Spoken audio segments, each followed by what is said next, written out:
खबर अब जरा पहले नजर डालते हैं। खबर क्या आई है? डीएसी की तरफ से 67,000 करोड़ रुपए के डिफेंस उपकरण जो है वो खरीदने को मंजूरी दी गई है। इसी वजह से आज डिफेंस शेयरों में हम देख रहे हैं, चाहे वो बीएल हो, एचएल जैसे शेयरों पे, ये देखिए स्क्रीन पर आ गए। हमारे पैनल प्रोड्यूसर साहब बहुत एक्टिव रहते हैं। 67,000 करोड़ रुपए के रक्षा खरीद की मंजूरी मिल गई है। रक्षा उपकरण, रडार सिस्टम और ड्रोन्स खरीद इसमें शामिल है और इसमें तमाम वो शेयर जो है उनमें हम देख रहे हैं कि मजबूती देखने को मिल रही थी शुरुआती कारोबारी सत्र में। हालांकि अब ऊपरी स्तरों से फिसले हैं। Thermal imager based driver night sight की खरीद को भी मंजूरी दी गई है। ब्रह्मोस फायर कंट्रोल सिस्टम और लॉन्चर्स अपग्रेड भी इसमें शामिल हैं। तो ये जो है खबर यहाँ पर निकल के आई है और इसी खबर के चलते आज हमने डिफेंस को जो है अपने अगले सेगमेंट के लिए फाइनल किया है। सर, शुरुआत करना चाहेंगे बीएल के साथ। आज शुरुआत में तो तेज़ था ज़्यादा, लेकिन उसके बाद से बाजार में भी दबाव बढ़ा और ये भी इंट्राडे लो की तरफ बढ़ता हुआ 388 के आसपास। सर, बीईएल कैसा लग रहा है आपको? सर, वही मेरा व्यू जो इसमें पिछले हफ्ते था बिल्कुल वैसा ही है। पिछले हफ्ते जब हम बात कर रहे थे तो 381 380 रुपए के आसपास चल रहा था। तभी भी मैंने एक ही बात बोली थी कि इसमें 380 रुपए का जो लेवल है वो सबसे इंपॉर्टेंट है। अगर आप 380 के सपोर्ट को देखते हो, इसे होल्ड करते हुए, तो ये वापस से बुलिश मोमेंटम पकड़ सकता है। अभी हम देखें तो 13 रुपए ऊपर अभी चल रहा है हमारे उस प्राइस से, पिछले हफ्ते के प्राइसिंग से। और अभी ये कुछ दिन साइडवेज एक्सपेक्टेशन है। हमने इसके लॉन्ग टर्म मिड टर्म की भी टारगेट की भी बात की थी, 495 और 500 तक के टारगेट्स की बात की थी।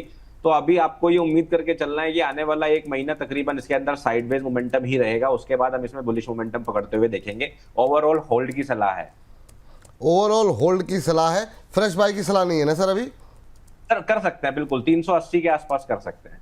ठीक है, ये बात हो गई बीएल को लेकर के। अब डिफेंस का दिग्गज जो है एचएल को लेकर के आते हैं।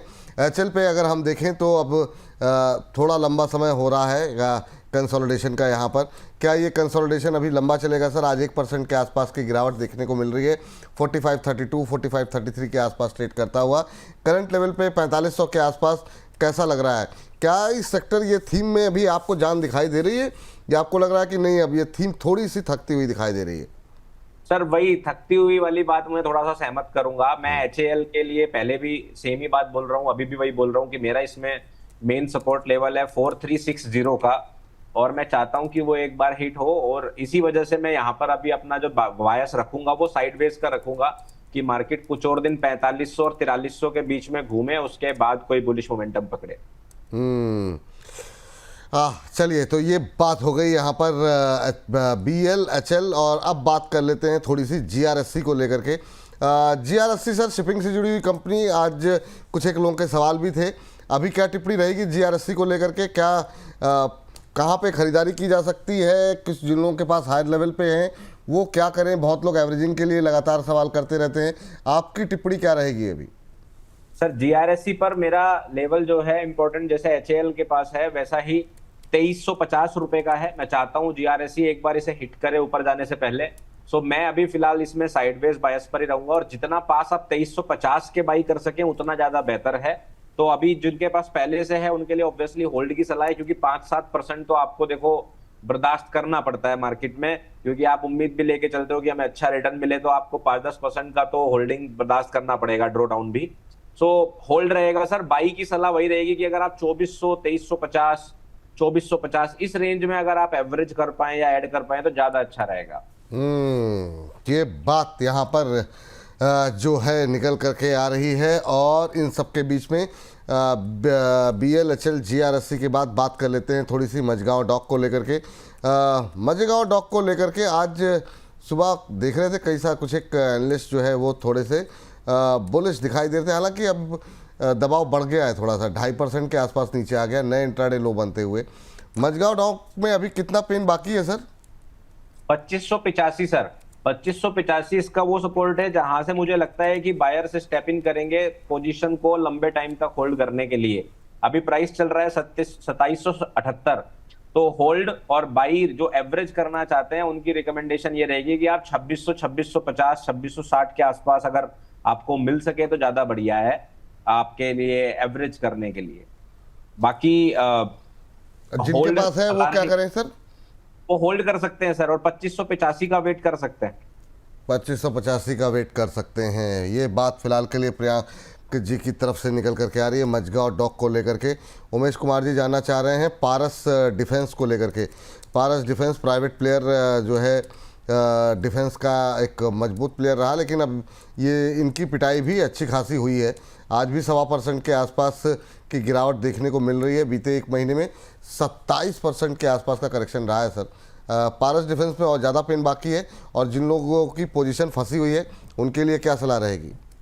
सर पारस डिफेंस पर लास्ट जब हम बात कर रहे थे वेंसडे में, तब प्राइस कुछ 685 के आसपास चल रहा था। उस वक्त पर भी मैंने बोला था कि पारस डिफेंस अभी तक सारे डिफेंस सेक्टर में से एक ऐसा स्टॉक लग रहा है मुझे जिसके अंदर बाइंग सबसे पहले बाइंग जोन में पहुंचने के चांस है।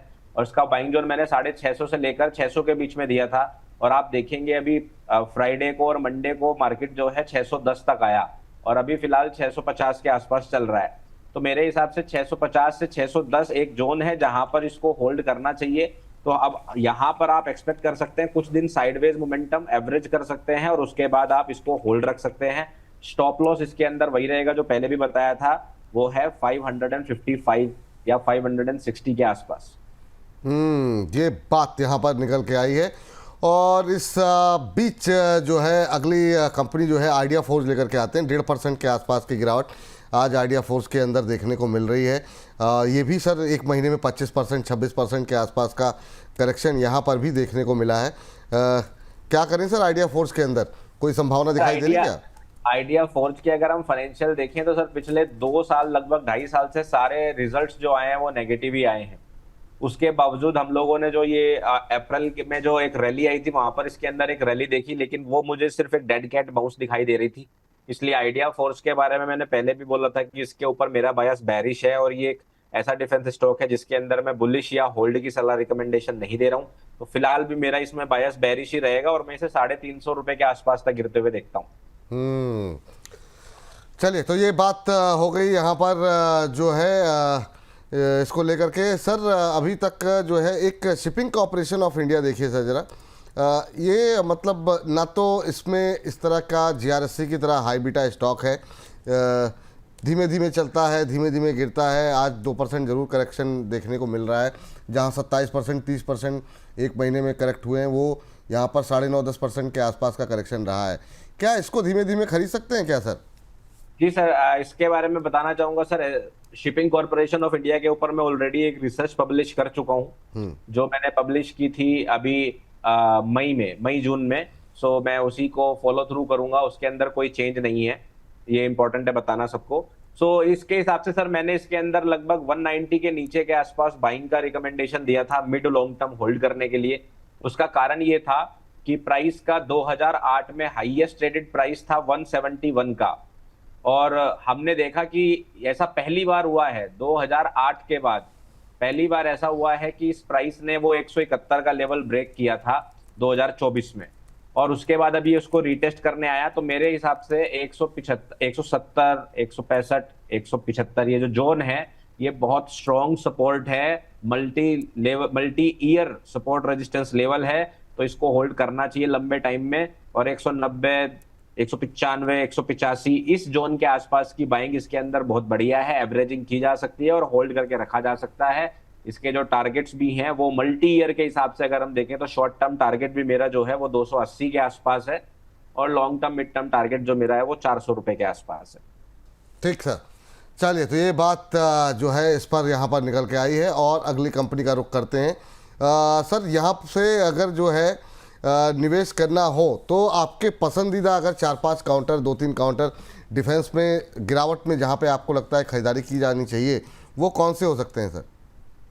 सर एक स्टॉक मैंने HAL जो बताया, जिसके अंदर मैं उम्मीद कर रहा हूं कि वो गिर जाए थोड़ा सा, 4300 के आसपास हमें देखने को मिल जाए, एक वो मेरी नजर में है, काफी अच्छा स्टॉक मुझे लग रहा है। दूसरा स्टॉक मुझे मेजडॉक लग रहा है, जो अगर हमें 2600 के नीचे बाई करने के लिए मिल जाता है। तो ये 2 स्टॉक मेरी प्रायोरिटी पर हैं, जिनको मैं फोकस करके रखा हूं कि ये मिल जाए। तीसरा स्टॉक मेरा BEL, one of my favourite all time favourite stock है ये मेरा।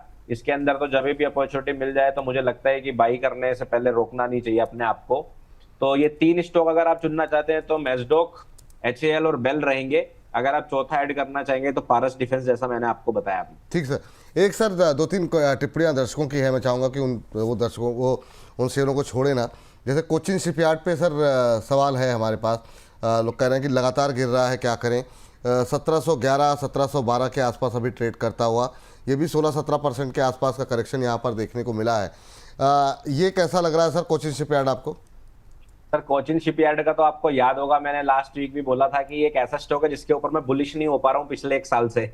मैं चाहता था कि ये 1168 का लेवल हिट करे, लेकिन 1180 से पंप हो गया अब। लेकिन देखिए बहुत छोटा सा अंतर है 12 पॉइंट का, बट उस 12 पॉइंट की वजह से मैं इस स्टॉक के ऊपर बुलिश हो नहीं पाता हूँ और इसकी बाय रिकमेंडेशन देने से भी अवॉइड करता हूँ, क्योंकि इस पर मेरा व्यू जो है सर वो बेरिश है लॉन्ग टर्म में, और मैं चाहता हूँ कि ये 1200 आए। शॉर्ट टर्म या स्विंग ट्रेड के हिसाब से अगर कोई शॉर्ट टर्म अपने स्टॉप लॉस टारगेट देखना चाहता है तो वो 1600-1620 के आसपास के लेवल को देख सकता है। अगर आपको वहां पे रिएक्शन मिलती है तो आप उसका यूज कर सकते हैं, बट ओवरऑल मेरा इस पर बायस बेरिश ही है। ठीक है सर, बीडीएल जरा देखिए, बीडीएल पे बात नहीं हो पाई है। बीडीएल पे अभी क्या भारत डायनामिक्स को लेकर के, जो कि ये जो ऑर्डर 67,000 करोड़ के मिल रहे हैं उसमें बीडीएल की भी हिस्सेदारी रहेगी। आज जो है 0.25% के आसपास की गिरावट देखने को मिल रही है, लेकिन अगर हम एक महीने की बात करें तो ये भी 19% के आसपास का करेक्शन यहाँ पर भी आ चुका है। दबाव में ये भी है 1574 के आसपास, ठीक ठाक करेक्शन आ गया सारे डिफेंस में हायर लेवल से। कैसा लग रहा है सर 1573 के आसपास? सर बीडीएल में मेरा बायस बेरिश है और मैं इसको चाहता हूं कि 1450 रुपए के नीचे हमें दिखाई दे, उसके बाद इसके अंदर बहुत ही अच्छी बाइंग अपॉर्चुनिटीज बनेगी। अब आप मुझे इस बात पे ये कह के काउंटर करेंगे कि इतने बढ़िया बढ़िया ऑर्डर आए हैं, इतनी बढ़िया न्यूज आई है और प्रियांक जी आप बहुत बेरिश हो रहे हो, आप इमीडिएट बाई का रिकमेंडेशन किसी को भी नहीं दे रहे हो डिफेंस सेक्टर में। उसका कारण ये है सर कि मैं बिलीव करता हूँ buy the rumour and sell the news. जो न्यूज सबको ही पता है, मुझे भी पता है, आपको पता है, वो न्यूज क्या ही करेगी। उस न्यूज का इंपैक्ट के भरोसे हम नहीं बैठ सकते मार्केट के अंदर। अगर सारे लोग बायर हो जाएंगे, सारे लोग सेलर हो जाएंगे, तब मार्केट चलेगा ही नहीं।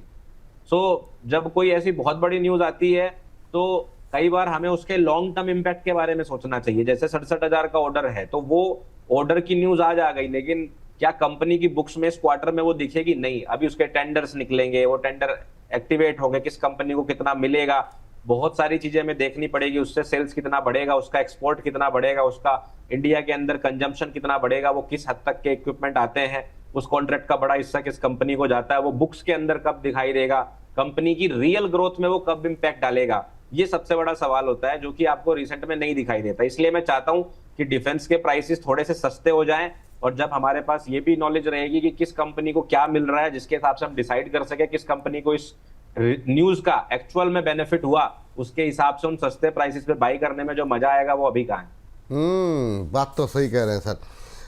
चलिए एक सर जरा डेटा पैटर्न में एक और देख लेते हैं, प्राइवेट में छूट गया जरा। डेटा पैटर्न पे अभी व्यू क्या रहेगा आपका? और ये अभी हमारे एक दर्शक की भी टिप्पणी थी, 2-2.25% के आसपास की गिरावट देखने को मिल रही है। ये भी 10-12% के आसपास का करेक्शन इसने दिखाया है एक महीने के अंदर। 2600 के आसपास, और कितना डाउन साइड देख रहे हैं यहाँ से? सर डाटा पैटर्न एक मुझे काफी अच्छा स्टॉक है, लगता है, काफी पसंद भी है। अगर इसके अंदर थोड़ा बहुत करेक्शन होता भी है तो मेरे हिसाब से, तो मेरे रिकमेंडेशन में ये रहता है कि इस स्टॉक को आप एवरेज करें रादर देन सेलिंग।